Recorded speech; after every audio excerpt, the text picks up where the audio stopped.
Okay, so in the lab today, we will work on the practice questions to prepare for the class test next week. Okay, so because we've been discussing like previous question already, so please have a look at the solution on the Google Docs. Yeah, so you can have the solution here. So now we will do question 10. So question 10 is you have LU factorization already, okay? And then how do you solve the linear system by the LU factorization? So remember, you solve instead of, so remember in this case, you don't have a permutation matrix, yeah? You just have A equal LU. So solving, so you want to solve AX equal B. Okay, so then you solve instead of AX equal B, you replace A by LU. Well, L multiplied by U multiplied by X equal B. Yeah. So you solve in two steps. So step one. So step one, you solve L Y equal B. So and step two, you solve. So suppose you have Ly already, so then Ux equal Y. You can see that, you know, I mean, Ly equal B. So suppose you have so you go back to the factorization. So here, suppose the matrix L is given already. Okay, so you just have the matrix L is given by a 4 by 4 matrix. So you have L is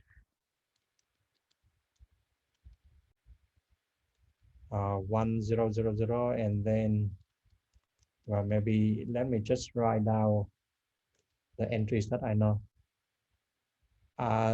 This one are the tutorial question. Well, this one is very similar to the tutorial question, at least, yes. But, you know, I mean, the practice test is very similar to tutorial questions, yeah.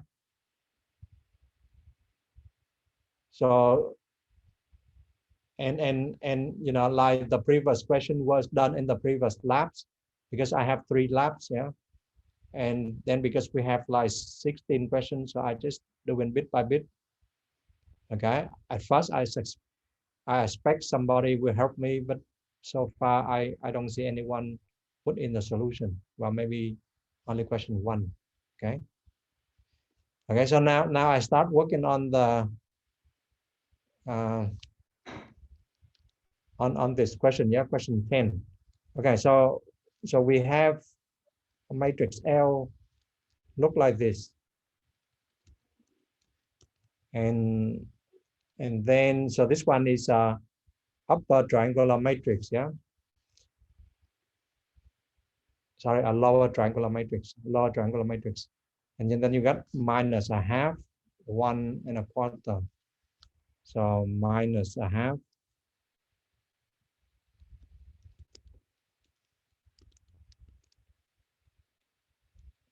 1 1/4. Okay. So then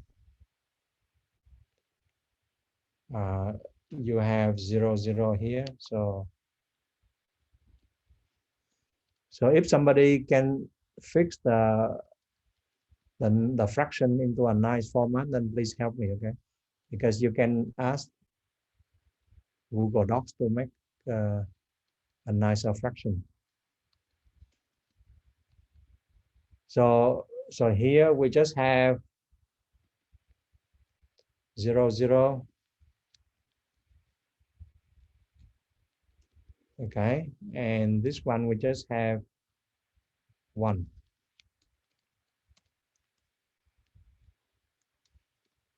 Okay, So then, then what is the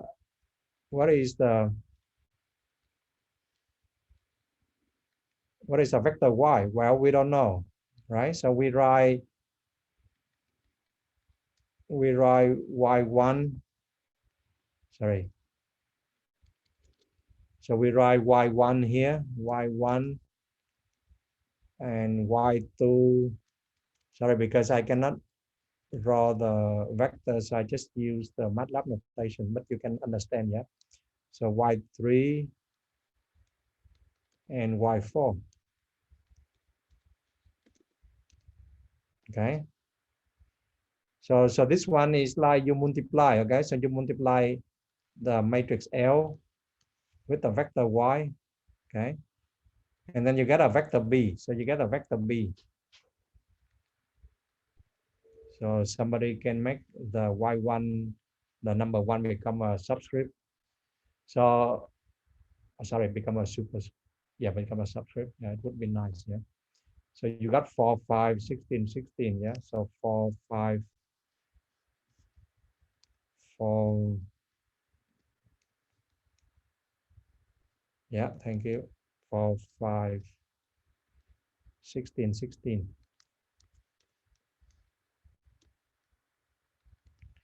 And you see now it very easy because now you can write down explicitly that what is the system. So the system is just y1 equal 4, right? You just read off the first row. And then the second row is minus y1 over 2 plus y2 equal 5. Yeah. So then this one implies that y2 is just equal 5 plus 2 equals 7. Yeah.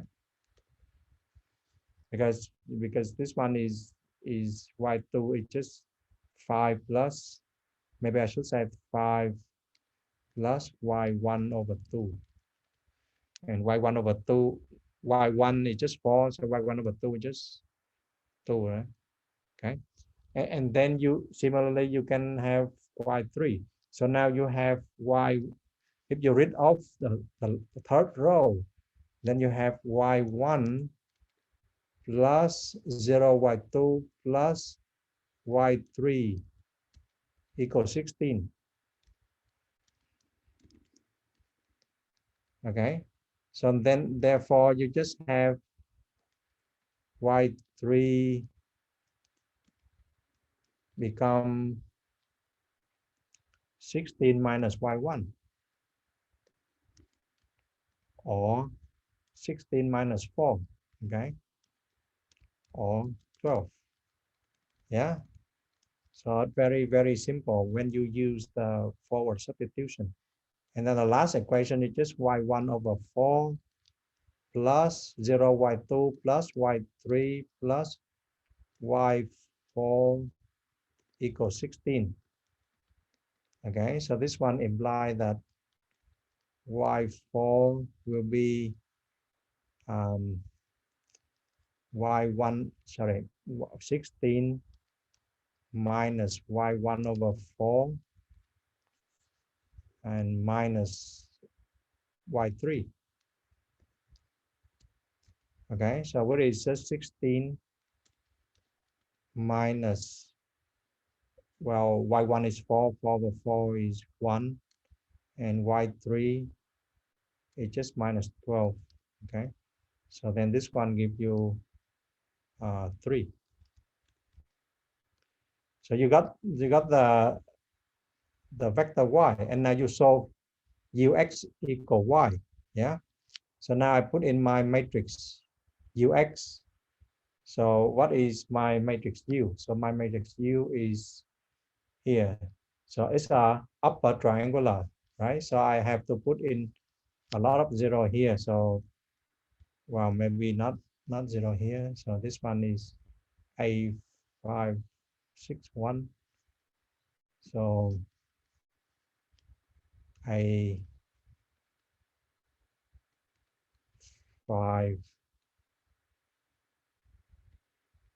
6, 1, yeah. And then there's a few others entries.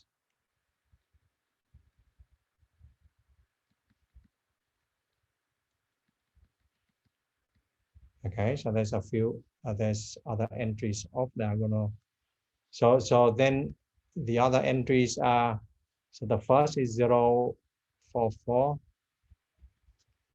So this one is 0, 4, 4.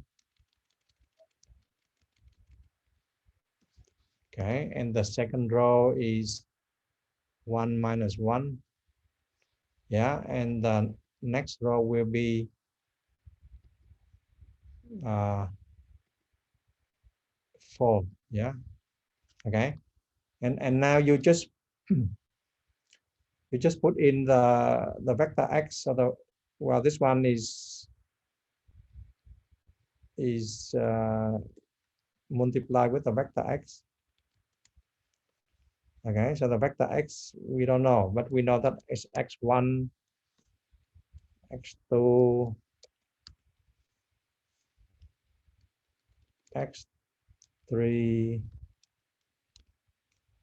So what is the point of those problems? Well, those problems just, give you the sense of what is going on inside the algorithm when you use LU factorization and backward forward substitution to solve the linear system. Okay, so now you have a vector y, so you have 4, 7, 12, and 3.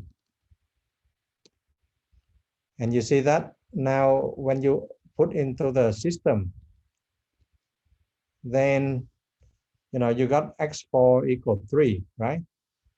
So you got x4. I mean, now I write down the system in the backward manner, but you see that x4 just equal 3. Yeah, and then the third equation is 6x3 plus 4 x4. Yeah, it just equal 12.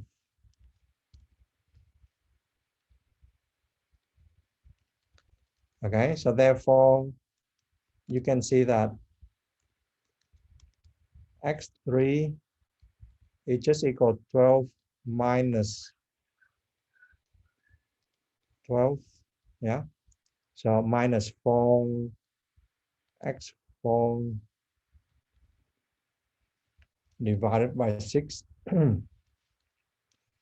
But because 4x4 is just 4 times 3, what is 12? So 12 minus 12 just equals 0. So then x3 equals 0. And then you wrote down the next equation, which is just 5x2 plus x3 minus x4 equals 7. Yeah. Then this one gives you x2,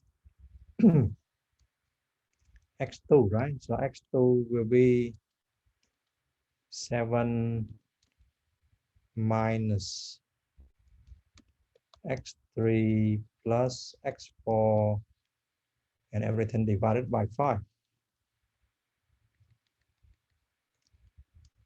Right, so this one is just, so if you do a quick calculation, it will be something like 7 minus 0 minus 3, no, plus 3, yeah. So plus 3 divided by 5. So 10 divided by 5, 2, right? So, and then the very first equation, so it will be ax1 plus 0x2 plus 4x3 plus 4x4 equal 14. No, sorry, equal 4. Yeah. So this one is number 4. Yeah? Okay, so then this one implies that x1 has to be equal 4 minus 4 x3 minus 4x4 and everything divided by 8.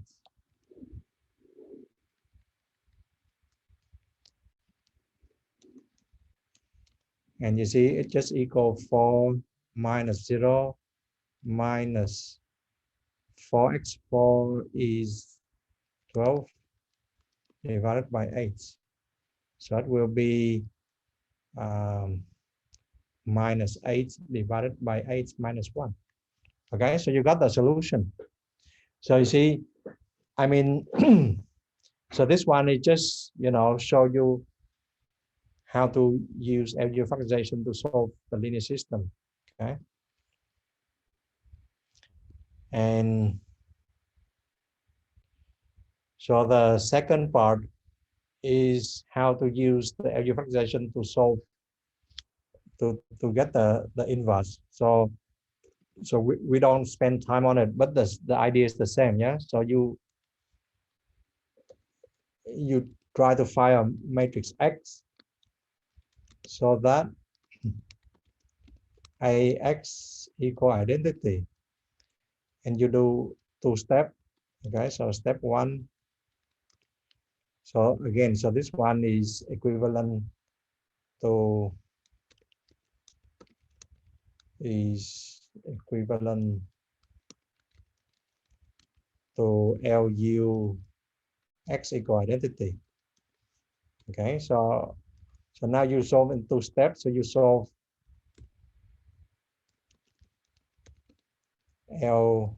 you solve LY equal identity.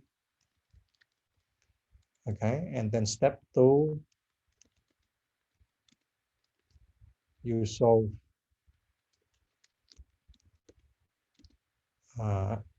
you got Y already, you solve UX equal Y.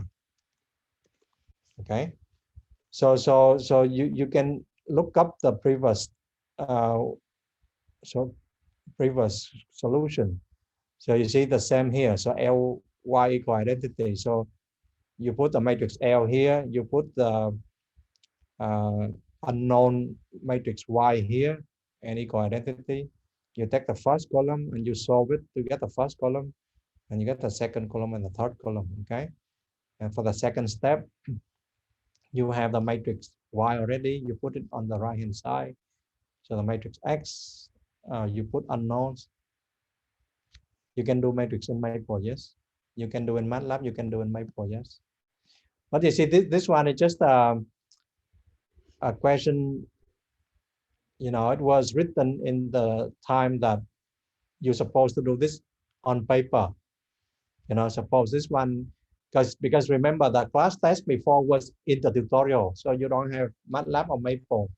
Yeah, but now because we do everything online, so this one you just put it in MATLAB or Maple, but at least you know what is going on. Okay.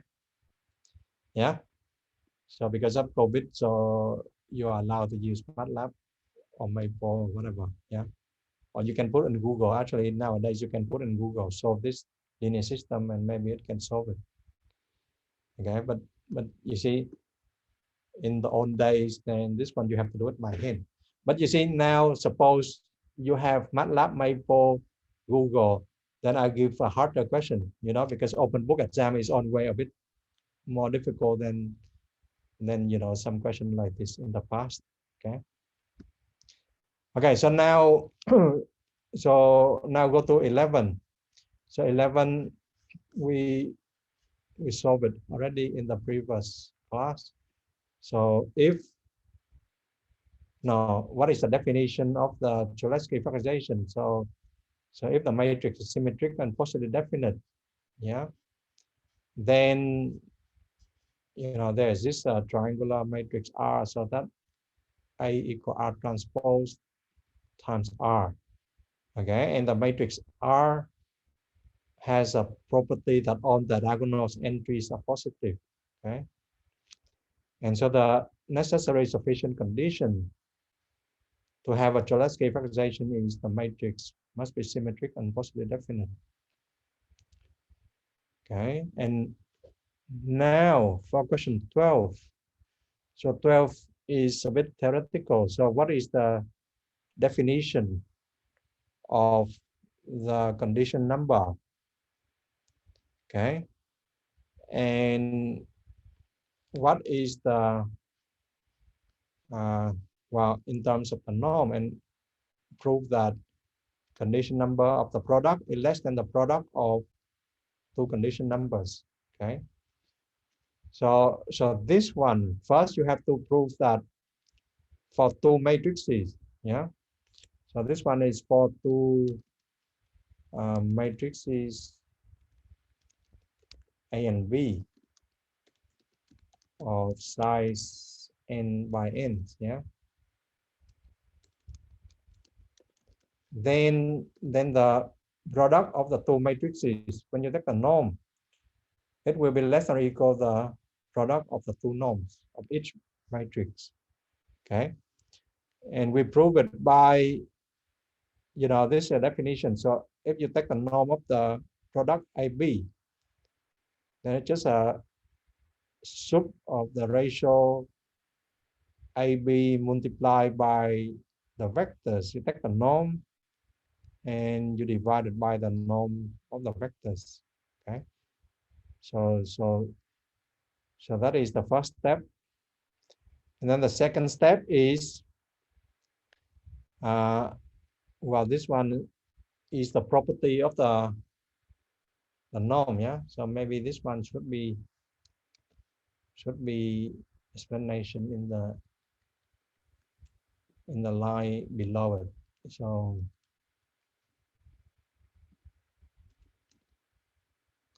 okay, so because AX in general is less than, when you take the norm, okay, it's less than the norm of the vector, sorry, the norm of the matrix A multiplied by the norm of the vector X. So if you put X to be B times V, okay, so maybe with X equal B times V, then you can get out the norm of the matrix A like this. Okay. And because if you get out the norm of the matrix A, so this one doesn't depend on the supremum anymore. So you can pull it out. You can pull it out like this.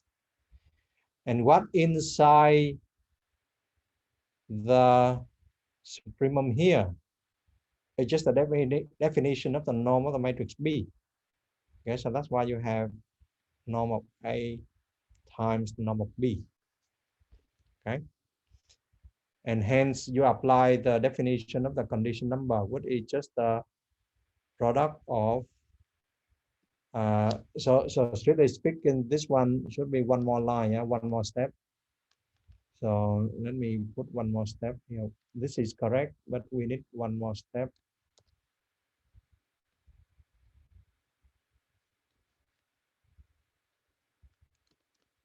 So far so good, right? So this one we should put BA inverse, yeah. BA the whole thing inverse. Okay, and BA inverse is B inverse times A inverse, yeah, because this is the formula in linear algebra. When you take the inverse of the product, become the product of the inverse, but in the reverse order, right? So you see the, no, this one should be AB, yeah. You see AB inverse equal B inverse, A inverse, okay? And then you use the fact that we just proved, yeah? So you can take out the product of A, norms of A times the norm of B, and norm of B inverse times norm of A inverse, okay? And then you swap the terms while you gather the terms. So this B and B inverse norm give you the condition number of B. And this A and this A inverse, the norms give you the condition number of A. So therefore, in the end, you have this, okay? The condition number of the product is less or equal the product of the two condition numbers. Yeah. Okay. Now the third question is, Was K stand for? Sorry. K and SUP. KX. Which one? Where? See the slide here. The KAB. KAB. Yeah. Kappa. Yeah. Kappa AB. Yes. What's K stand for? What's K mean? Kappa is a condition number. So the condition number, remember the condition number is defined like this. I think this one should be kappa. Kappa is the, so, I mean, this is the kappa. Somebody replace this one by kappa for me. Can you?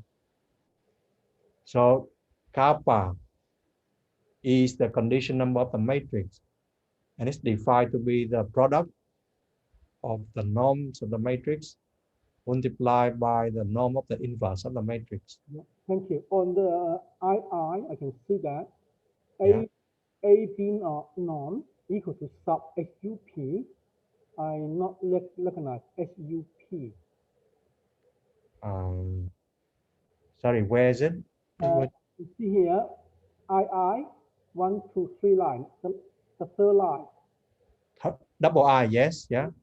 Number 1, 2, the third line, yeah. The third line, yes. Equal to sub SUP. Sub of ABV. Yeah, what sub stand for? Sub, SUP. Yes, sub, yes. What's the stand for?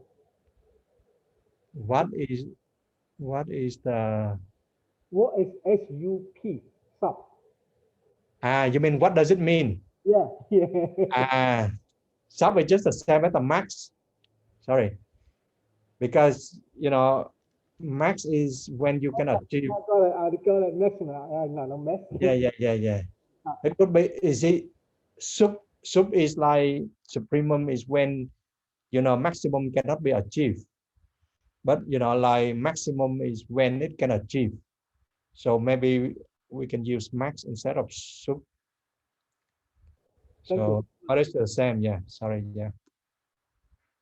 So I don't remember what notation I use in the lecture notes, maybe max, yeah.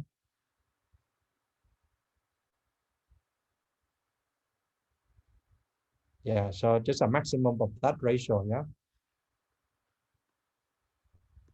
So is it okay now?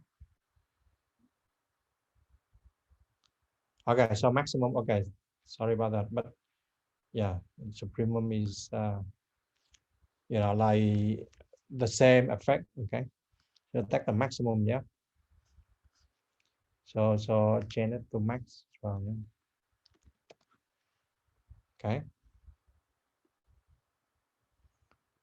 Okay, so then the next question, the third question is, when you have a condition number and you have exact values of the matrix A and the vector B, then what is the accuracy you get when you solve AX equal B? So this one is the theorem in the chapter 3. So the relative errors in X will be less than or equal the condition number. So somebody can change it to kappa for me. Can you change it? I think you have to use the fonts, the Greek fonts, yeah. But it's a kappa, yeah. Kappa just a letter K in the Greek letter. So A time relative error of, yeah, maybe we fix it here as well. So okay. So this is the theorem in chapter 3. Yeah, so the relative errors less than or equal the condition number times the relative errors in A plus the relative errors in B.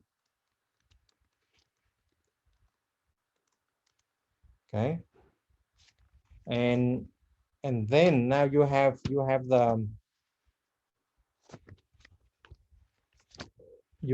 on the numbers. So you put in condition number is 10 to the 10. Okay. And now because A is known exactly, so the relative errors in A will be epsilon. So epsilon, well, because A, if A is integers matrix or B is the integers vectors, then when you know exactly, the relative errors could be 0. But here in the general, we don't know whether it's integers values or not. So we just put in the relative errors. It's just a machine number. Okay. Sorry, machine epsilon, machine by epsilon. Okay. So then, so this one gives you 10 to the 10 multiplied by 4.4, 10 to the minus 16. Okay, so then you get about 4.4 times 10 to the minus 6. Okay, so this is the relative errors. And here, the question doesn't ask, but you can say that this one is mean that, yeah, it's about 0.44 10 to the minus 5. Yeah, so accurate to 5 significant figures. So you see, we talk about significant figures in question number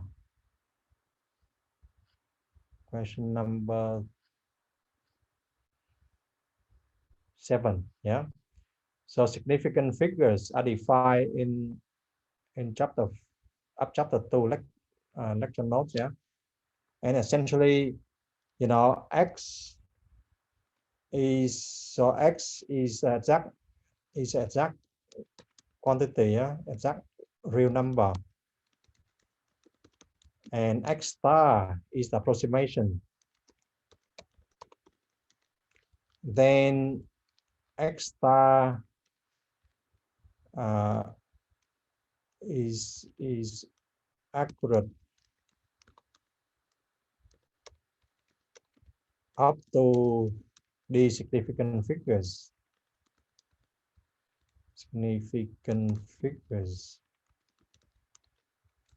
If the relative errors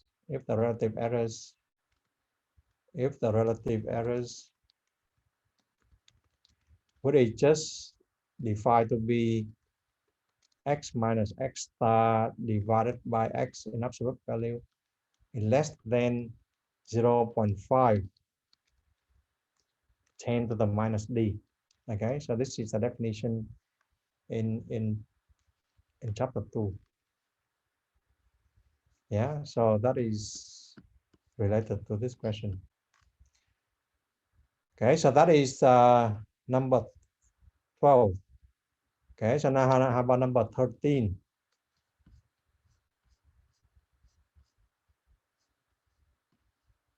So number 13, so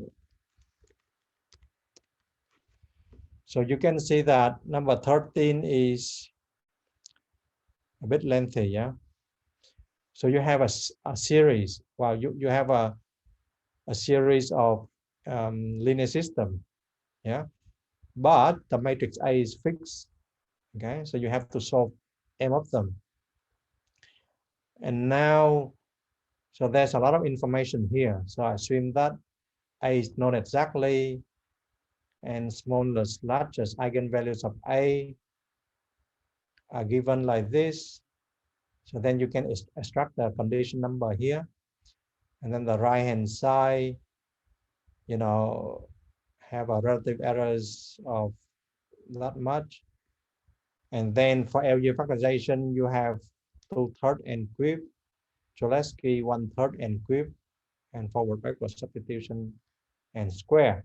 So this question is a bit lengthy because it was taken from a past exam paper, and you see the past exam paper, a typical question has many sub questions like this. Okay, so we do it step by step. Yeah. So the first one, what is the largest size of the matrix? Can be stored in the 2 GB RAM. So we want to store n square. So the storage, yeah, or storing A, the matrix A in double precision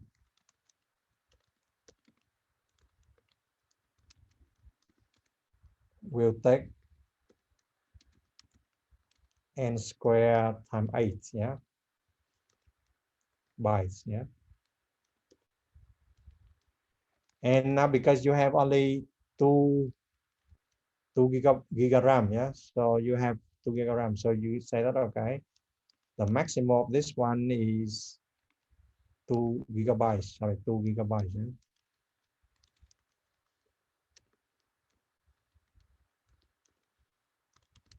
So here I assume that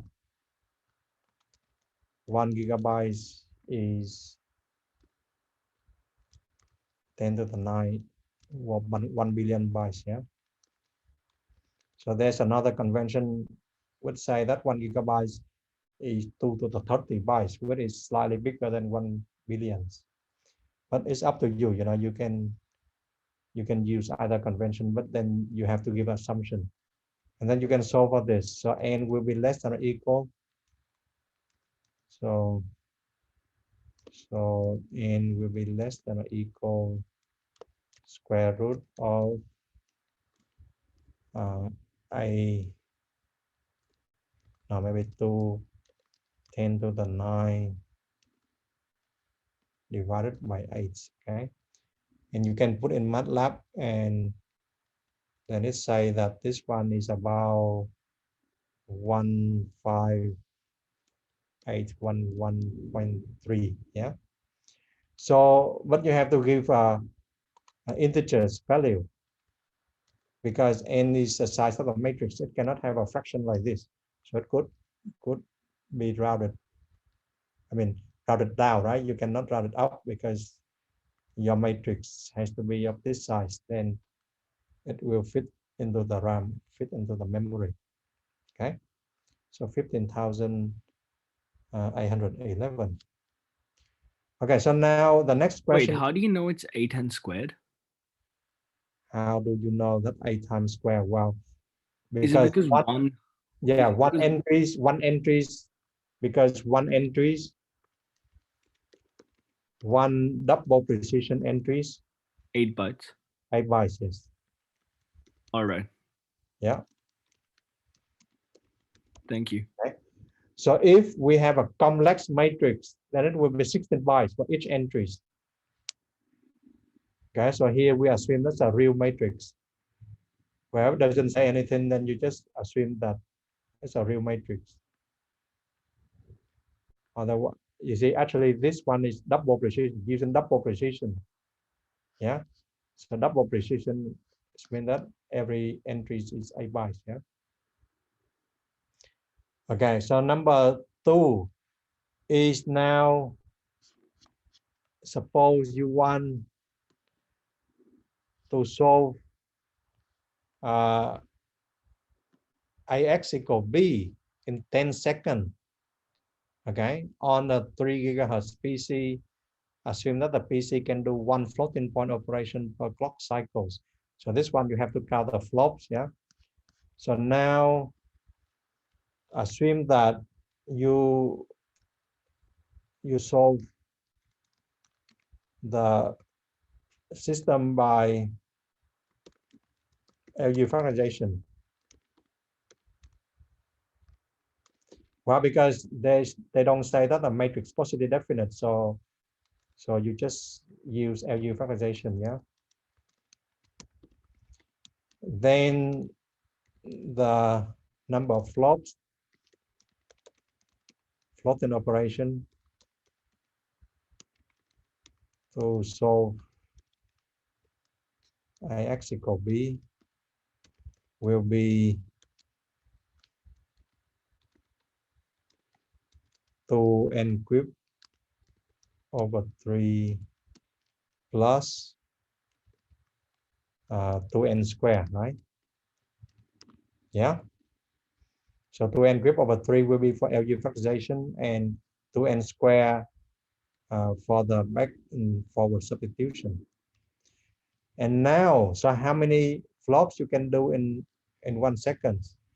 So how many flops in 10 seconds? So one flops. Okay, so 1 second, in 1 second, the computer can do 3 gigaflops. Yeah. So 3 gigaflops. So how do I know this? Well, because the speed is 3 gigahertz. So the speed is 3 gigahertz. Yeah. So it means that, in 1 second, the clock, can have 3 billion cycles. Yeah. So if you study CPU, you will know that. Suppose you do some reading on the structure of the CPU. So in the CPU, it has a clock, and every clock cycles, so 3 gigahertz. This means that in 1 second, it can do 3 billion clock cycles. And in one cycle, here it say that it can do only 1 flops, yeah, per clock cycles. So then 1 flops per clock cycle.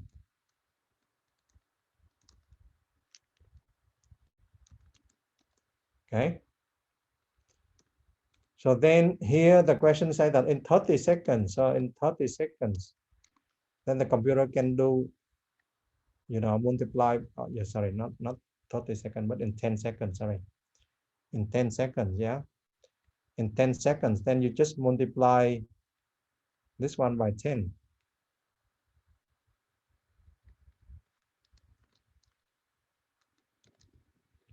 So you multiply this one by 10, so you got this one 10 to the 10 flops, yeah. And now we have to, so we have to make the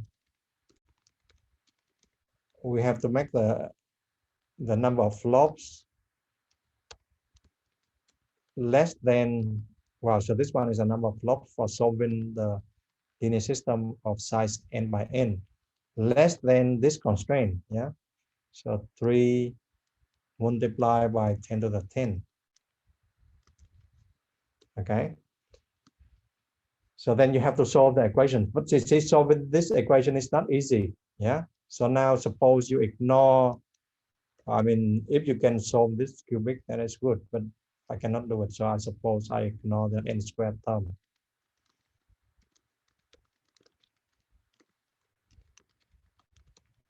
Okay. Then you just have only 2n cubed.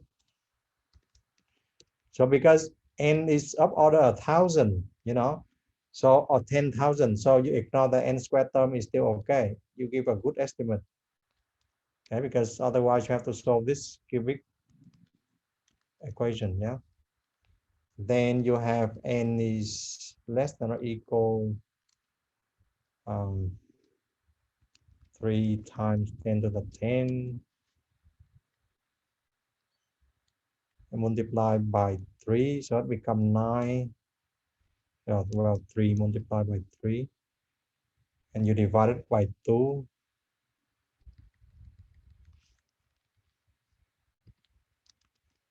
And then the whole thing have to be raised to power 1/3. Yeah, you take the cube root of this. And then it gives you some numbers. So some numbers is, for my calculation, I have about 5,000. No, sorry, 5,000, 3,000, sorry, 3,556. Okay. So this is a good enough estimate. So if you can solve this, that is great, but you don't have to. I mean, if you cannot solve this, then ignore the n squared term, then you can get some good estimates. Okay. So it's good enough already. And now suppose you try to solve 120 linear system, right?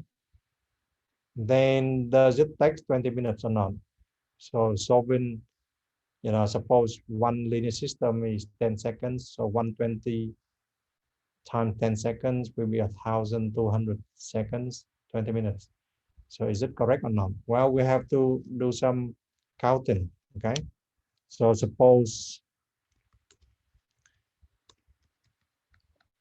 solving 120 linear system, yeah?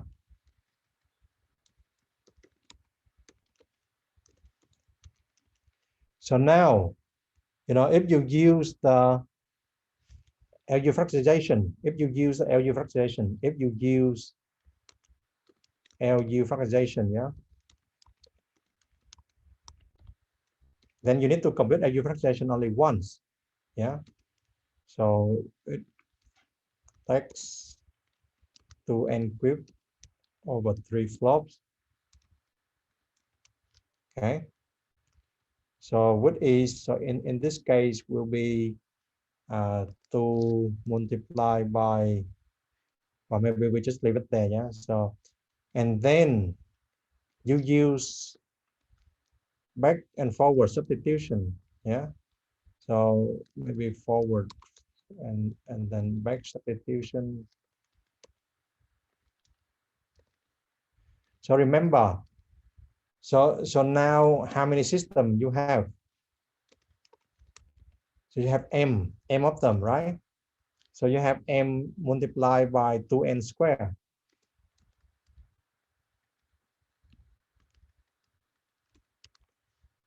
To n square, yeah, because you do the LU factorization only once, right? And after that you just repeat the, use the LU factorization once, and you use the matrix L and matrix U, and you do the forward substitution again and again for different values of the right hand side, yeah. So the total flops will be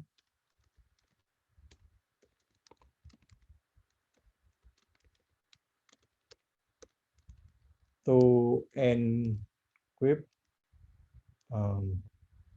over 3 plus n squared. Well, m 2n squared multiplied by n, yeah, by m, sorry, by m. M is the number of linear system. And now because you have, so I have 3,500, something like that, yeah. So now I have two,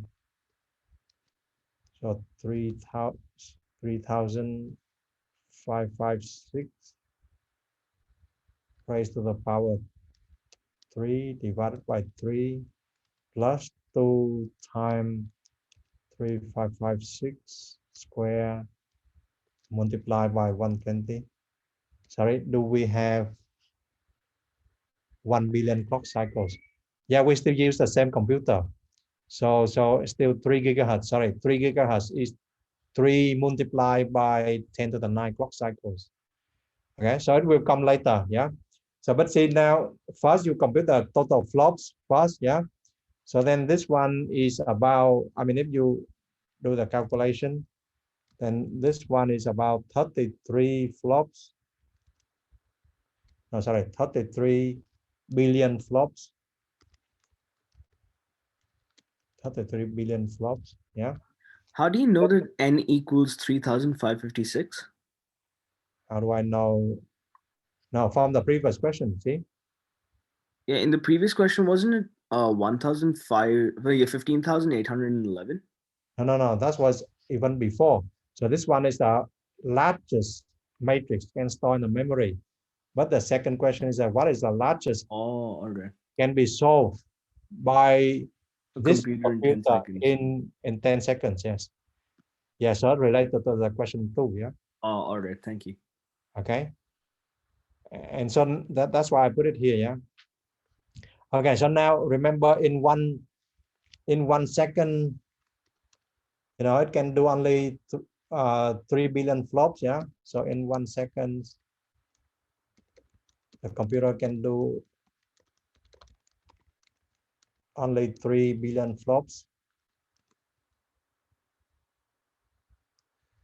Why backward forward substitution? Well, remember, back substitution is n squared, and then forward substitution is n squared. So when you sum it up, it would be 2n squared.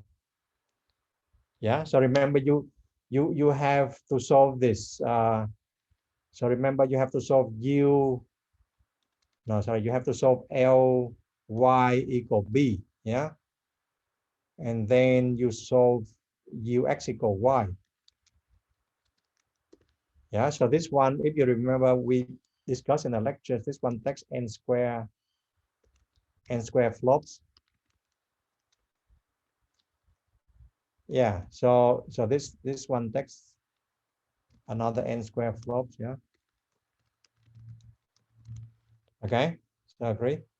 So then now you just take the time. So the time will be the number of flops divided by flops in 1 second.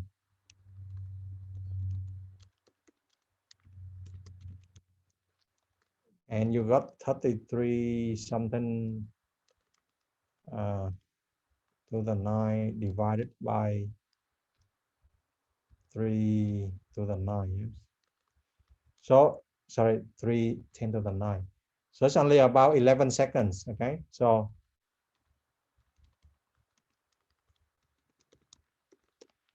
you see, so it's not 20 minutes. So it's only 11 seconds.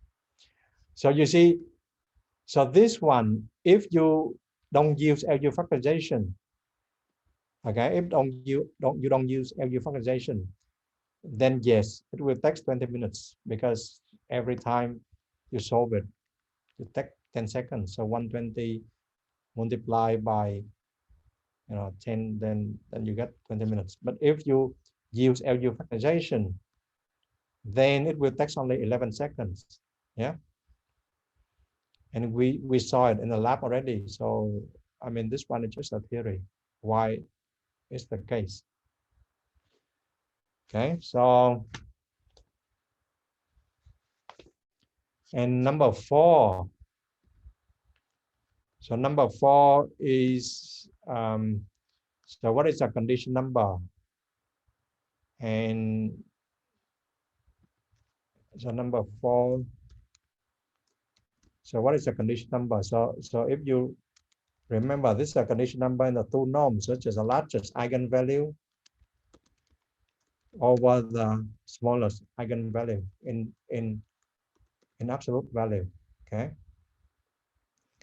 And if you look at the question, this information is given.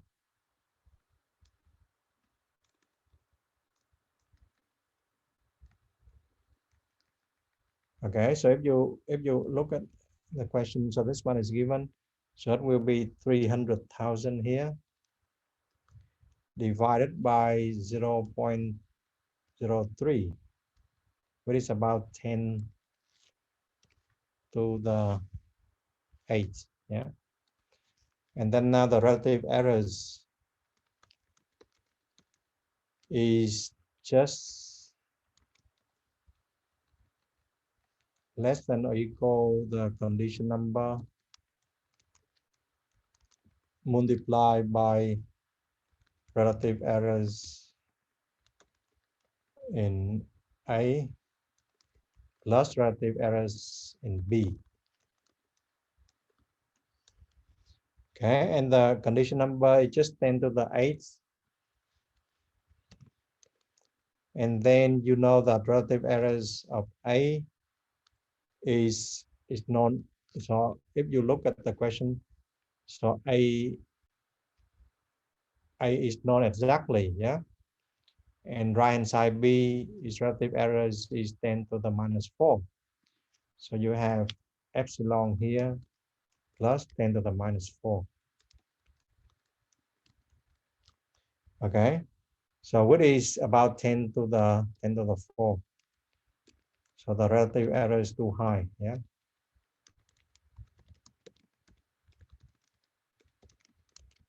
So no confidence in the results.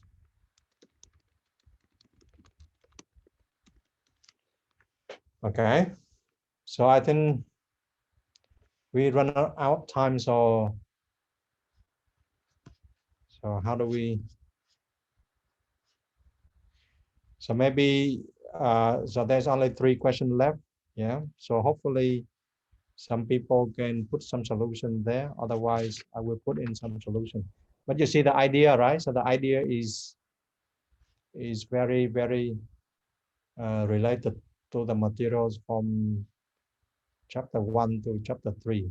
Yeah. Can we go over this in tomorrow's tutorial as well? Yeah, if we have time, yes, we can go over in tutorial. Yes. Okay. All right. So we stop here. Yeah. All right. Thank you. See you tomorrow at tutorial.